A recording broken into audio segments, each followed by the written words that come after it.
الدنيا فوزنا في الأخرى خديجة الكبرى وفاطمة الزهراء.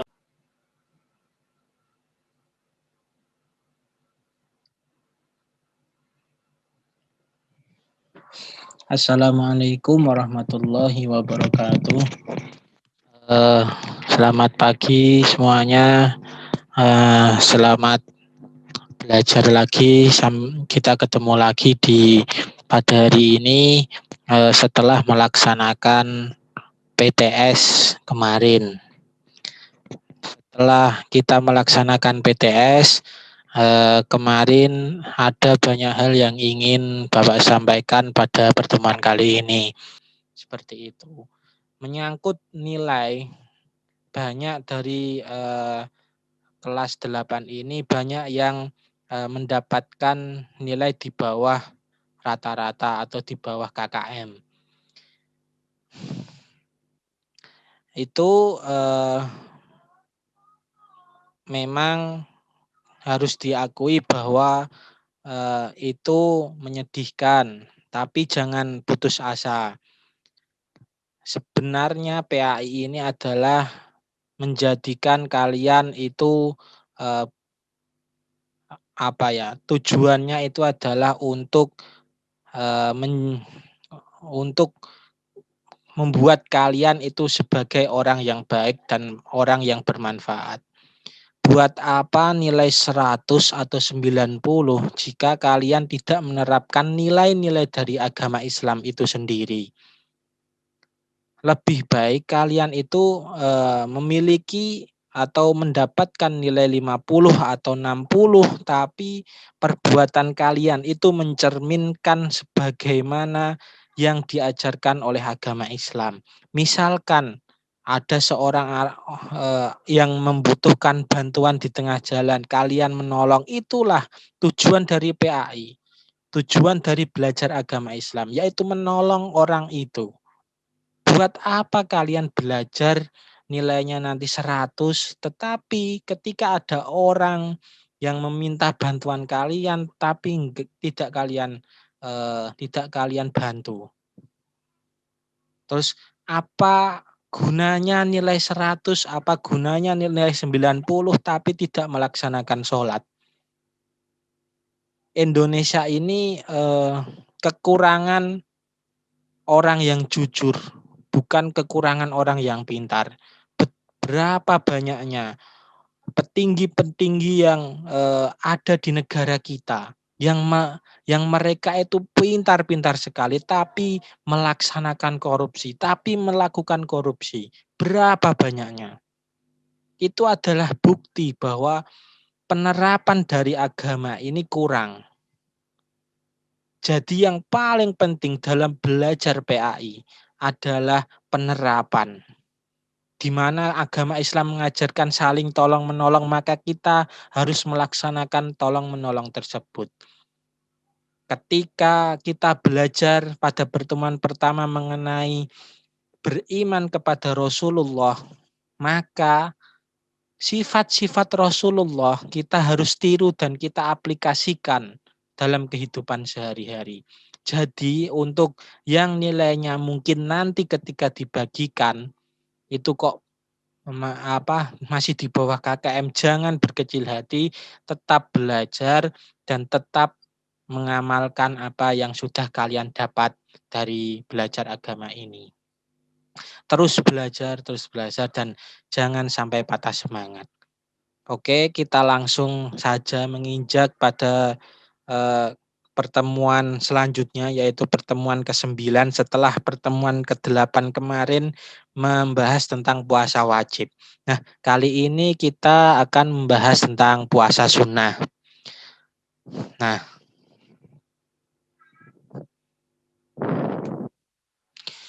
puasa sunnah. Puasa sunnah itu apa?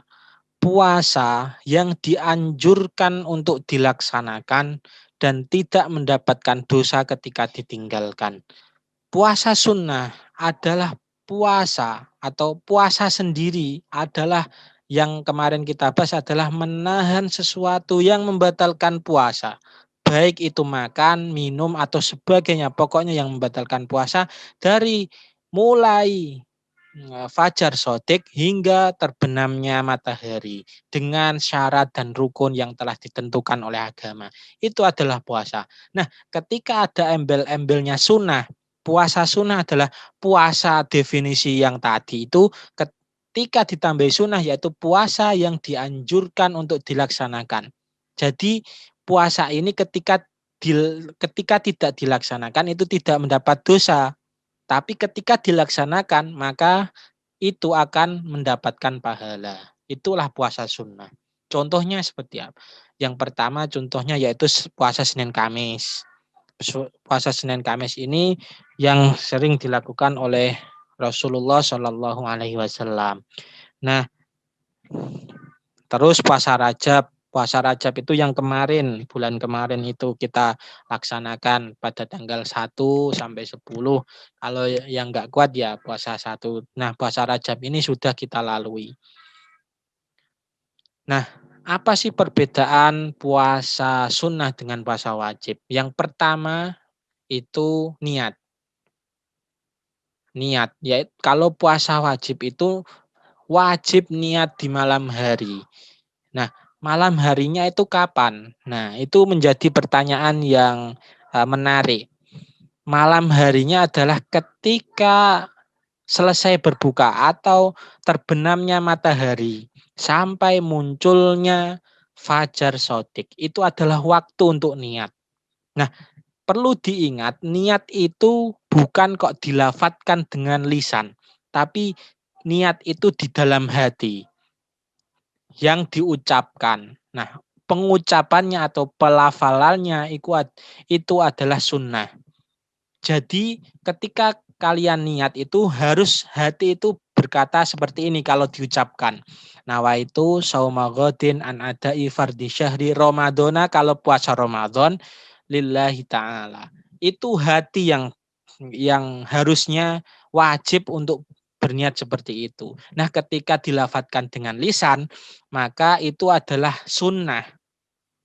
Nah, yang wajib, yang harus itu yang dengan hati, tidak dilafalkan. Tidak dilafalkan pun nggak apa-apa, karena yang wajib adalah menggunakan hati. Seperti itu. Nah, perbedaan puasa wajib dengan puasa sunnah, yaitu yang pertama itu puasa wajib itu wajib di malam hari. Jadi ketika kamu kok ya semisal jam jam 12 malam tidur terus langsung bablas sampai jam 5 subuh baru bangun dan belum berniat puasa Ramadan misalkan, maka itu puasanya menurut sebagian ulama itu batal atau tidak menjadi puasa. Seperti itu. Nah, ketika puasa sunnah, kalian boleh niat di pagi hari. Ini pernah dilakukan oleh Rasulullah seketik pada kala itu Rasulullah pada pagi hari bertanya kepada istri beliau, apakah ada lauk untuk saya makan pada hari ini, pada pagi itu ketika Rasulullah menanyakan itu. Nah, istri beliau menjawab, maaf Rasul, hari ini tidak ada makanan. Nah, seketika itu Rasul berniat dan itu menjadi puasa. Nah, yang puasa sunnah ini boleh niat di pagi hari. Batasnya sampai kapan? Batasnya sampai zuhur atau apa ya? Ya, zuhur lah. Bahasa bahasa gampangnya zuhur. Sampai zuhur. Nah, itu boleh niat di pagi hari kalau sunat wajib, kalau puasa sunnah. Kalau puasa wajib tidak boleh. Yang kedua adalah yang membatalkan puasa. Nah, kalau puasa wajib, kalian membatalkan puasa itu berdosa dan wajib untuk menggantinya. Itu sifat dari puasa wajib. Nah, ketika puasa sunnah itu boleh dibatalkan dan tidak berdosa. Nah, kenapa kok boleh membatalkan? Nah, yang boleh membatalkan puasa itu semisalnya kalian bertamu di teman kalian atau guru kalian dan ketika itu disuguhi makanan dan eh, ketika makanan itu tidak kalian makan maka akan eh, apa bisa jadi guru kalian tadi itu marah atau tidak enak hati. Nah, maka itu boleh untuk membatalkan puasa. Salah satu kasusnya seperti itu. Dan itu tidak berdosa dan tidak wajib mengganti. Itu adalah karakteristik puasa sunnah. Nah, macam-macam dari puasa sunnah itu banyak sekali. Yang pertama itu puasa, pokoknya semua puasa yang dilakukan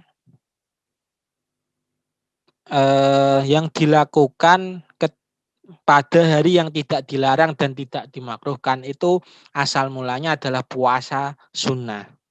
Semuanya, semua hari ketika diniati puasa maka itu jadi puasa sunnah. Nah, ini ada perincian-perinciannya puasa-puasa atau macam-macam puasa yang ada tuntunannya dari Nabi Shallallahu Alaihi Wasallam. Yang pertama puasa 6 hari pada awal bulan Syawal.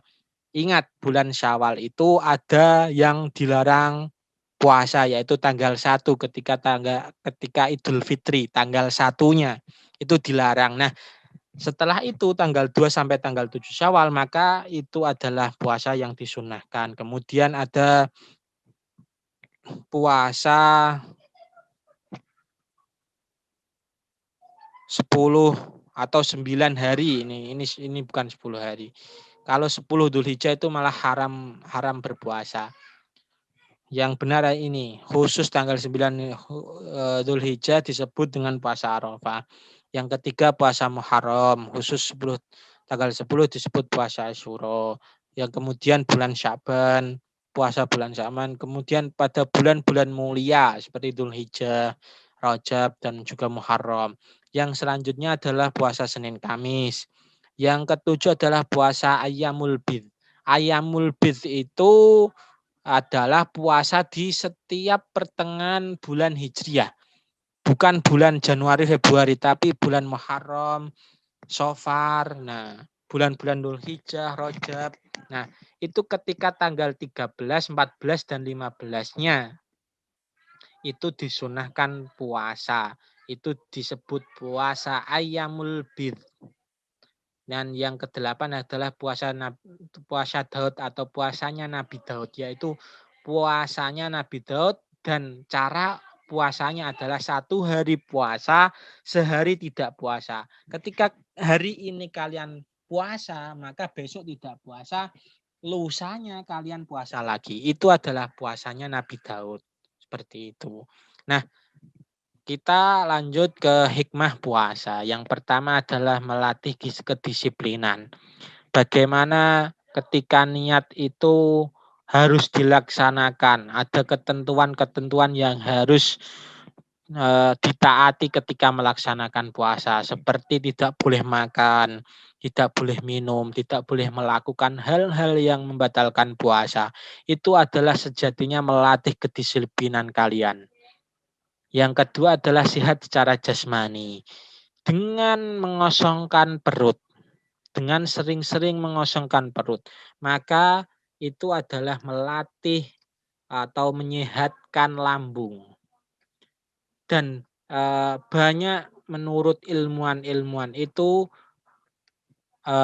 berpendapat bahwa kebanyakan makan itu bisa tidak menyehatkan atau menjadikan penyakit-penyakit itu datang. Nah, itu selaras dengan sabda dari Nabi Shallallahu Alaihi Wasallam. Makanlah kalian sebelum kalian kenyang. Berhentilah kalian makan sebelum kalian kenyang. Artinya apa? Makan itu ya secukupnya. Nah, Maka dari itu adanya puasa ini adalah tujuan salah satunya adalah sehat jasmani atau hikmahnya. Yang ketiga adalah melatih kejujuran. Ketika kalian puasa, yang tahu tidaknya batalnya puasa itu adalah hanya kalian dengan Allah. Karena itu puasa ini adalah salah satu elemen terbaik untuk melatih kejujuran. Cara terbaik untuk melatih kejujuran.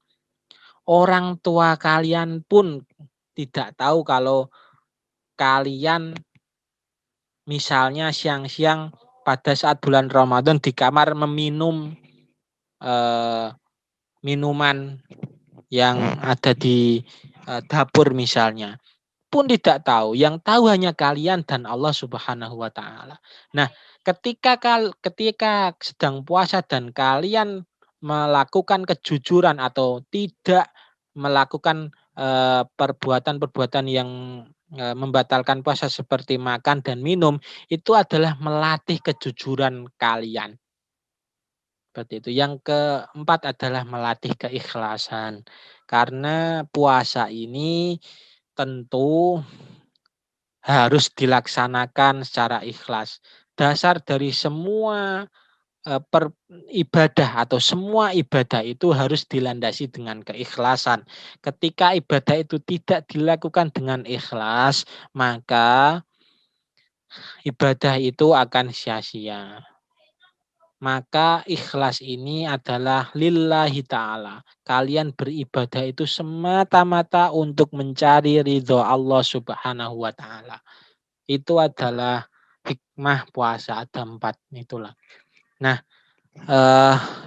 cukup sekian pelajaran kali ini. Bagi sekali lagi bagi kalian yang nilainya kurang bagus, mungkin jangan patah semangat.